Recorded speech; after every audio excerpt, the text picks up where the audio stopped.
The authentically Alamance Farmers Market at Elon Community Church is back for the spring. Every Thursday, Mike's Local Honey and Produce is selling at the market for another season. Our Mackenzie Wilkes has the story. With spring arriving, one local business is getting some buzz. Honey. My favorite part of the whole process is eating the honey. Father-son duo Mike and Charlie Ross run Mike's Local Honey and Produce.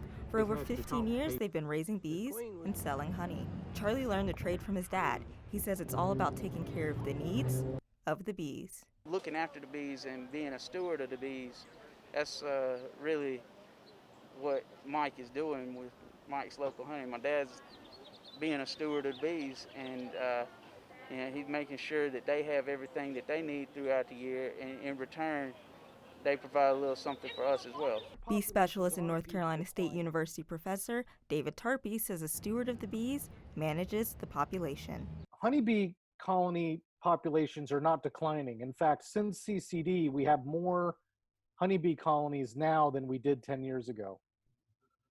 The problem with honeybees is that the colonies are dying off at an unsustainable rate, right? Beekeepers are managing them and growing them, and then they die off from diseases and all sorts of problems, and then they grow them back. One use of honey this spring is for allergies.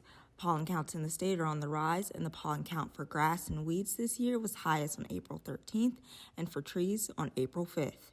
AccuWeather projects pollen counts to peak in late spring. You get pure raw honey. It's already got the pollen in the nectar, it's in the honey, but it's the bees have already treated it, if that makes any sense. But it gives your body an idea of what's in the environment. Mackenzie Wilkes, ELN Morning. And you can visit the Mike's Local Honey and Produce booth at the Farmers Market outside the Elon Community Church between 3 and 6 p.m. today.